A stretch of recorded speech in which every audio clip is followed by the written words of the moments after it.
নমস্কার বন্ধুরা, যোজনা হেল্প বাংলা চ্যানেলের আরও একটি নতুন ভিডিওতে আপনাদের সকলকে স্বাগত জানাই। সমস্ত সরকারি কর্মীদের জন্য রয়েছে বিরাট বড় সুসংবাদ। নয়া পেনশন প্রকল্প চালু করল সরকার। বেসিক স্যালারি 50% টাকা তো মিলবেই, এছাড়াও কর্মীরা পেয়ে যাবেন অতিরিক্ত সুবিধা। তো চলুন এই সংক্রান্ত নতুন বিজ্ঞপ্তি জারি করা হয়েছে। তো বিজ্ঞপ্তিতে কি রয়েছে, অর্থাৎ কিভাবে কি হিসেব হবে, তার সম্পূর্ণ বিস্তারিত জানিয়ে দেবো আজকের এই ভিডিওতে। ভিডিওটি স্কিপ না করে প্রথম থেকে শেষ পর্যন্ত দেখুন, আর চ্যানেল নতুন হলে অবশ্যই চ্যানেলটি সাবস্ক্রাইব করে নেবেন। কেন্দ্রীয় সরকারি কর্মচারীদের জন্য ইউনিফাইড পেনশন স্কিম চালু করা হচ্ছে। যে পেনশন স্কিমের আওতায় ন্যূনতম 50% পেনশন নিশ্চিত হয়ে গিয়েছে।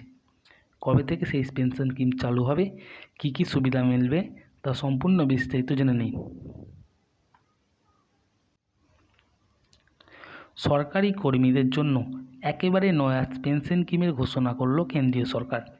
তবে পুরনো পেনশন স্কিম অর্থাৎ ওপিএস আর ফেরানো হচ্ছে না। নতুন যে pension scheme national pension system সেটা থাকছে। সেই সঙ্গে নতুন পেনশন প্রকল্প হিসেবে ইউনিফাইড পেনশন স্কিম চালু করা হচ্ছে।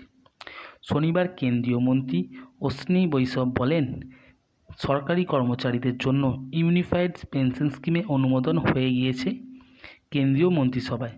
তাতে নিশ্চিত পেনশন মিলবে, নিশ্চিত 50% মিলবে পেনশন, অর্থাৎ বেসিক স্যালারি 50% এই স্কিমের প্রথম ভিত্তিতে চলছে। আরও নিশ্চিতভাবে 60% পারিবারিক পেনশন প্রদানের বিষয়টি দ্বিতীয় ভিত্তিতে হতে চলেছে ইউনিফাইড পেনশন স্কিমের। এই ইউনিফাইড পেনশন স্কিমের ফলে 23 লাখ কেন্দ্রীয় সরকারি কর্মচারী লাভবান হবেন। পুরনো পেনশন স্কিমের ব্যাপারে কী দাবি ছিল? দীর্ঘদিন ধরেই পুরনো পেনশন স্কিম ফিরিয়ে আনার দাবি তুলেছিলেন কেন্দ্রীয় সরকারি কর্মচারীদের একাংশ। সেই দাবি নিয়ে আজ প্রধানমন্ত্রী নরেন্দ্র মোদীর সঙ্গে দেখা করেন জয়েন্ট কনসালটেটিভ মেকানিজমের প্রতিনিধিরা। যদিও বিশেষজ্ঞদের মতে পুরনো পেনশন স্কিম ফিরিয়ে আনা হলে সরকারের উপর বাড়তি বোঝা বাড়বে। সেই পরিস্থিতিতে ইউনিফাইড পেনশন স্কিম চালু করা হলো। নিশ্চিত 50% পেনশন আসলে জিনিসটা কি?